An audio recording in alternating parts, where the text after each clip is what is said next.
So hey guys, welcome back to FTWB and welcome to another Transfer Daily episode, and it's the episode 2 of the Transfer Daily.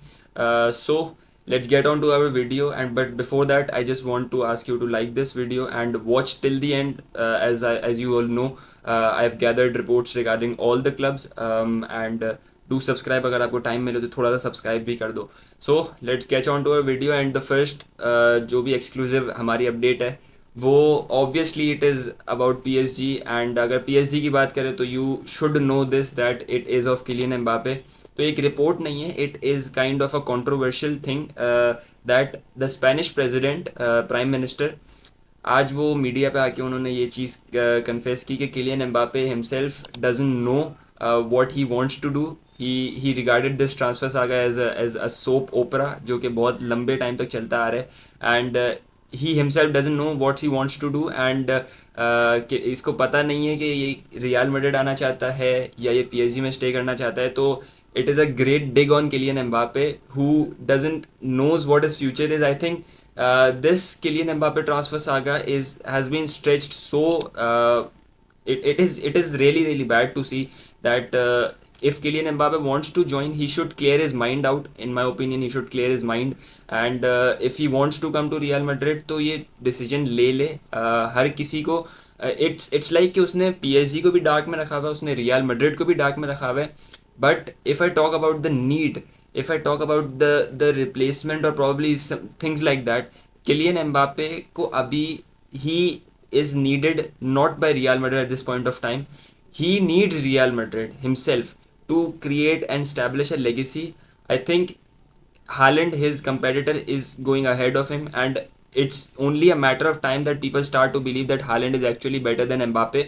And even there are debates regarding that. Despite Mbappe being one of the top talents in the world, he's one of the future stars, and alongside Kylian Mbappe, Erling Haaland. But people would start to believe that Erling Haaland is he has got so close to the Ballon d'Or, and if he wins it, it might actually be true that Kylian Mbappe is will be this and Haaland will be that. So I think he needs to clear out his mind and then make a decision, because there are reports that Kylian 95% Mbappe, according to a report of TGM, 95% is that Kylian Mbappe will be coming to Real Madrid, or 5% is not, because of the his mother and his own decisions. So the second report regarding is Barcelona.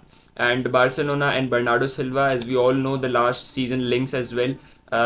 Barcelona Bernardo Silva के पीछे लगी हुई थी, and it's actually quite true कि ये report आने ही वाली थी. ये एक और बार ये सागा बनने वाला था, एंड एक्चुअली आ गया है. Bernardo Silva to Barcelona might be happening. And लेकिन एक डिफ़िकल्ट टास्क है to fulfil for Laporta and Xavi. Xavi loves Bernardo Silva. वो चाहेगा कि यार बर्नार्डो सिल्वा को मैं लेके आऊँ अपनी टीम में, and actually he is a very good player, जो कि चावी कंसिडर करते हैं कि वो चैम्पियंस लीग के कंटेंडर बना देंगे बार्सिलोना को. आई डोंट थिंक सो कि ऐसा कुछ है, लेकिन आई थिंक या अगर वो देखता है तो ऑब्वियसली उसका अपना डिसीजन है. एंड लेकिन इसके लिए बार्सिलोना को प्रॉब्ली कोई अपना एक मेन प्लेयर सेल करना पड़ेगा. इट माइट बी राफीनिया की भी हम बात करेंगे. अल नसर से जो उनके लिंक्स आ रहे हैं, इट इज़ फ्रैंक कैसी भी हैं. फ्रैंक कैसी के जुवेंटस से लिंक्स आ रहे हैं, और हो सकता है कि फ्रैंकी डियोंग को भी सेल करना पड़ जाए. आई डोंट थिंक सो कि वो सेल करेंगे. Frenkie de Jong doesn't wants to go himself at this point of time as well. तो लेट्स सी क्या बनता है बर्नार्डो सिल्वा का. शायद लोन डील भी बन सकती है, and probably it might be a permanent deal next season. Next summer शायद बार्सिलोना इसको परमानेंट कर ले. And Guardiola himself would not want कि मैं बर्नार्डो सिल्वा को ज़बरदस्ती रोकूं यहाँ पर. He will let him go, और वो खुद ही वे को पेव करेगा बार्सिलोना जाने के लिए बर्नार्डो सिल्वा की. सो अ थर्ड रिपोर्ट, और ये थर्ड रिपोर्ट नहीं, एक इंटरव्यू था क्रिस्टियानो रोनाल्डो का. कल कुछ उन्होंने चीज़ें क्लियर की हैं इन दैट जो भी इनका सेशन था after the match of Al Nassr, जो कि जिसमें वो फीचर नहीं किए. He was with the team but he was rested alongside Marcelo Brozovic, the Al Nassr new signing. तो उनसे एक क्वेश्चन किया जाता है कि what do you think about the Benfica return of Angel Di Maria. तो Ronaldo ने बोला कि ऑब्वियसली अगर आप मुझसे स्पोर्टिंग की बात करोगे तो ऑब्वियसली मैं स्पोर्टिंग सीपी का आपको मैं उसका जवाब दूंगा कि मैं शायद रिटर्न करूं ना करूं, बट अगर आप दूसरे क्लब्स की बात करोगे तो मैं उसका कोई आपको रिप्लाई करने के लिए यहाँ पे बैठा नहीं हूँ। एंड सेकेंडली उन्होंने ये पॉइंट आउट किया कि he will have minutes, he will be playing many minutes in the matches of Celta Vigo and Benfica as well. तो आई थिंक ये काफ़ी ज़्यादा एक, तो ये क्लियर आउट कर दिया रोनाल्डो ने कि आज क्यों वो फीचर नहीं किए इस मैच में, and when will he feature in the next matches. And eventually, और एक और जो वो हमेशा वो बात कहते थे कि he again confess the thing that in the previous 6 months I have spoken in every on every instance that this league will become one of the top leagues, and what they are trying to do, what they are trying to build is great, and they will eventually be one of the top leagues, and they are on their way. We have signed so many players in this league. We've seen so many European stars come to this league, and I know there are 10 to 15 players who are unofficially linked to the clubs, and they might be coming to the Saudi league this season as well. So I think that is great. And if we are talking about Ronaldo, we'll be talking about his club as well, because his club is slowly and gradually becoming active in the transfer market. And Al Nassr have made links to Sadio Mane, and Bayern are open to leaving him if Sadio Mane wants to go and join Ronaldo in Al Nassr. So I think it will be a good deal if it happens. If it goes through, it would be a 30 to 35 million deal, because Bayern wants this sum of amount for Sadio Mane.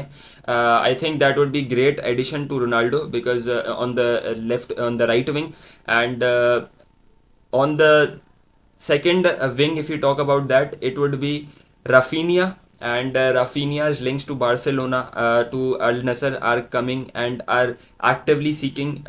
So I think Raphinha to Al Nassr is on, और Barcelona के लिए Al Nassr शायद bid भी present करेगी, and things are actively looking, मतलब लग रहा है कि बार्सिलोना को ये डील पसंद आ जाएगी ऑफ अल नसर।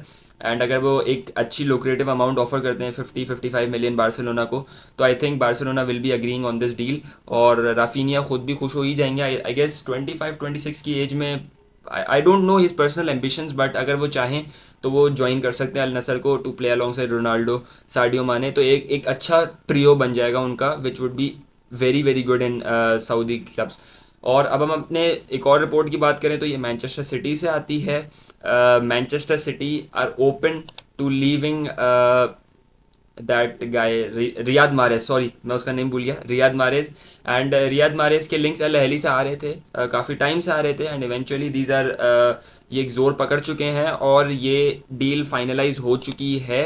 एंड बस अब ये है कि अल अहली और मैनचेस्टर सिटी को थोड़ा सा डील के ऊपर एक स्ट्रक्चर बनाना है, and eventually everything would be all right. तो ये भी रियाद मारेज, मैनचेस्टर सिटी को आई गेस एक और इसकी ज़रूरत पड़ेगी किसी प्लेयर को लाने की, क्योंकि वो जैसे काइल वॉकर को जब उन्होंने सेल आउट किया तो वो बेंजामिन पावर्ड के पास जा रहे हैं, तो ऑब्वियसली एक और साइनिंग शायद मैनचेस्टर सिटी इस रीजन में कर सकती है। तो that's it for this. I hope कि आपको ये वीडियो पसंद आई होगी, and if you enjoyed this do like this and comment your opinions on this transfer daily episode, and do share it with your friends, and subscribe to the channel.